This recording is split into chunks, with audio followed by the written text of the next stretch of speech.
Iran पर होगा बड़ा हमला, यह पता है कौन कह रहा है? अमेरिका ने कहा है। असल में कल ईरान ने जॉर्डन पर हमला कर दिया, जो कि अमेरिका के बेस पर डायरेक्ट हिट हुई मिसाइलें। अब इसके बाद ये रहा भाई, अमेरिकन मीडिया में ये बात आ गई है कि ट्रंप ने कन्फर्म कर दिया है कि ईरान ने अब हम पर हमला कर दिया है, सरप्राइज अटैक किया है। सो अब हमारी बारी है, हम ईरान पर बड़ा हमला करेंगे।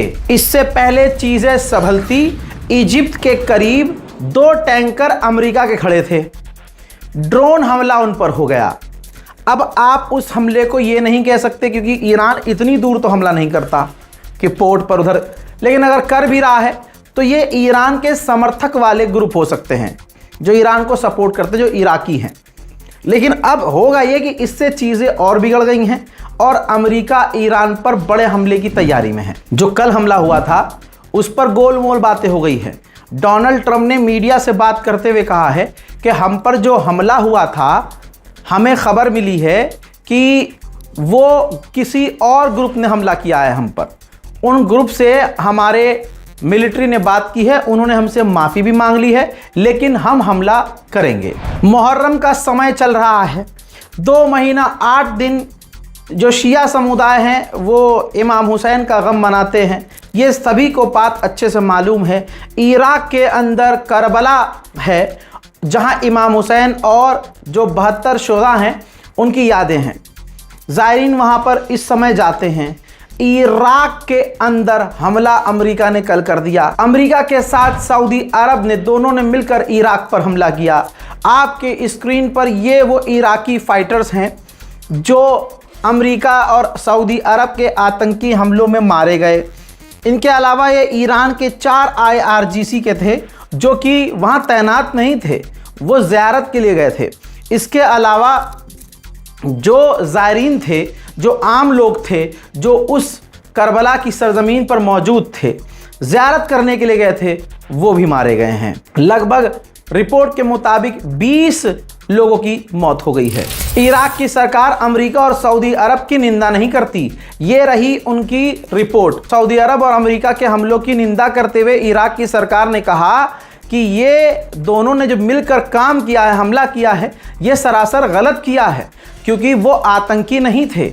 आम लोग मारे गए हैं, सिविलियंस मारे गए हैं, जो ज़ियारत करने आए थे वो मारे गए हैं। आपकी आसानी के लिए मैं आपको मैप दिखा रहा हूं, जहां सऊदी अरबिया और अमेरिका ने मिलकर हमला किया है।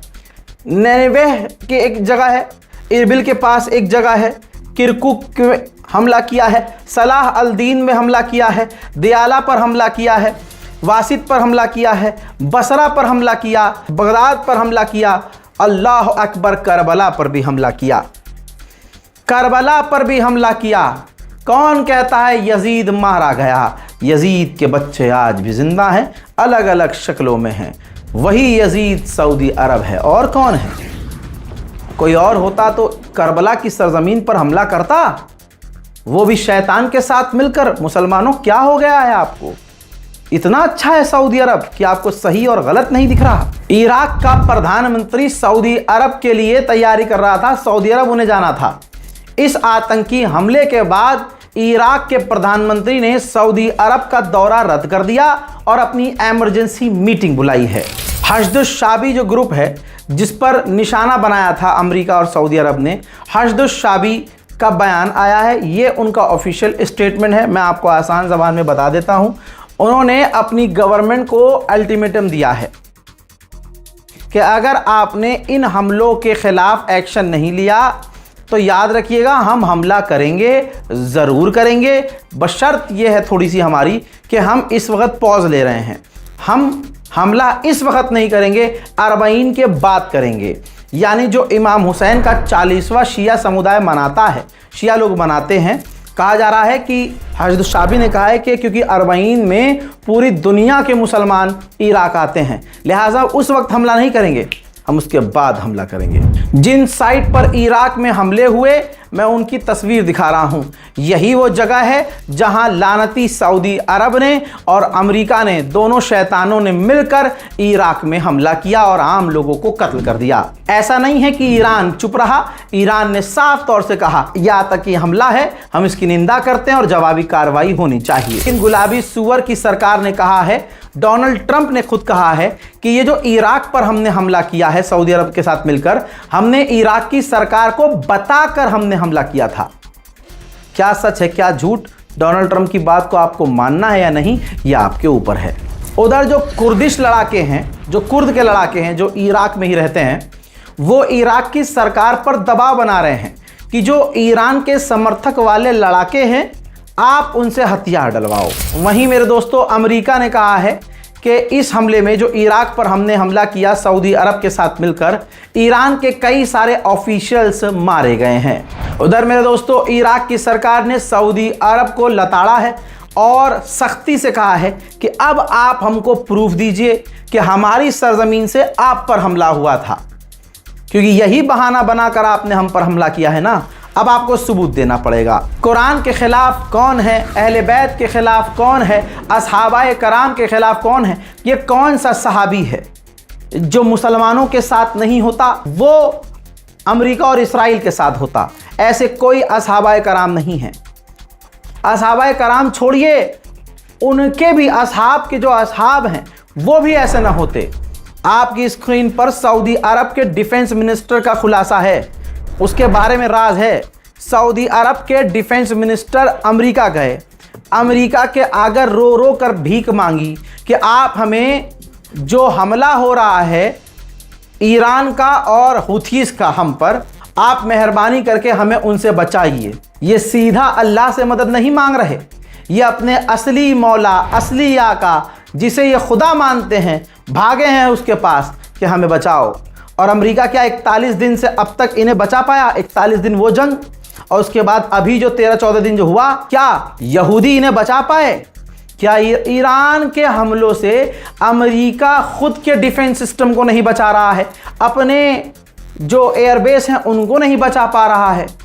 ऐसे से जाकर मदद मांग रहे हैं, यही तो बात है। इसी वजह से मुसलमान अब सऊदी अरब से नाला हो चुका है। जो इराक में मारे गए हैं, इराक की सरकार ने खुद कहा है कि वो इनोसेंट पीपल हैं, आम लोग थे, जायरीन थे। अब उनके जनाजे की तस्वीर भी आप देख लीजिए।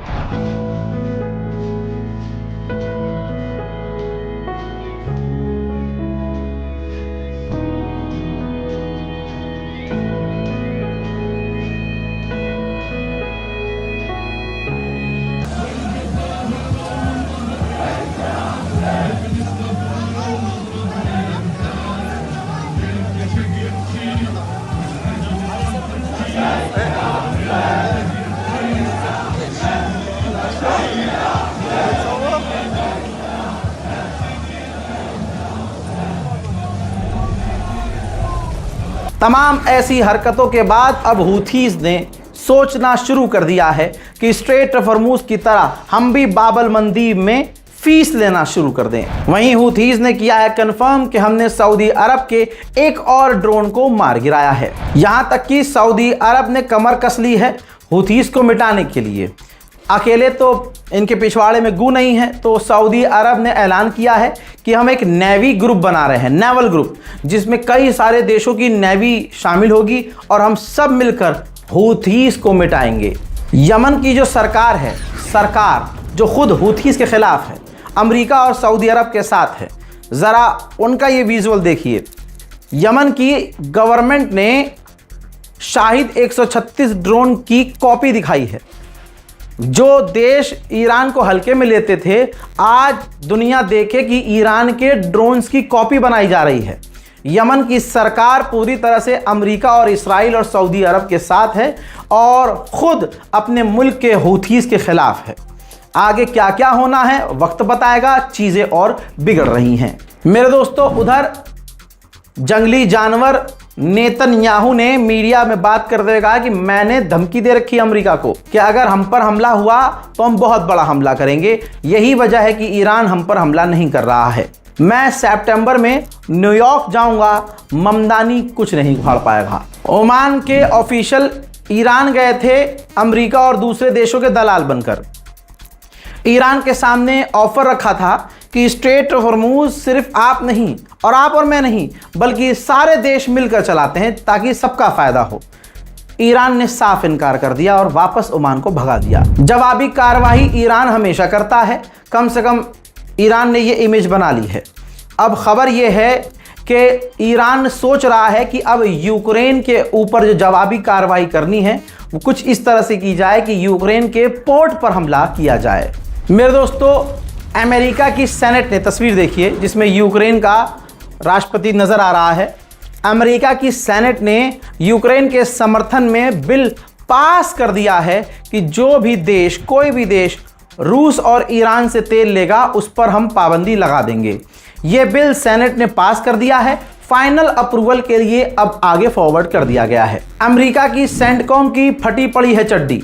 ये वीडियो देखिए, मिडिल ईस्ट में जो अमेरिकी फ़ौज तैनात हैं वो वीडियोस बना रहे हैं, अपने बेस की वीडियो बना रहे हैं, अपनी वीडियो बना रहे हैं और उसे सोशल मीडिया पर पोस्ट कर रहे हैं। तो सेंटकॉम ने वार्निंग दी है कि जो सैनिक वीडियोस बनाकर सोशल मीडिया पर पोस्ट कर रहे हैं, ईरान उनका इस्तेमाल करके निशाना बना रहा है। लिहाजा उन्हीं की सेफ्टी और सिक्योरिटी के लिए हम कहना चाहते हैं कि वीडियो सोशल मीडिया पर पोस्ट ना करें, और अगर हमें आगे और ख़तरा लगेगा तो हम अमेरिकी फ़ौज जो मिडिल ईस्ट में तैनात हैं उनके हम सर्विस के टाइम फ़ोन ले सकते हैं। फिलहाल के इस रिपोर्ट में दोस्तों इतना ही। इस रिपोर्ट को शेयर कीजिए, इंतज़ार कीजिए मेरे अगले अपडेट का। तब तक के लिए वस्सलाम, जय हिंद।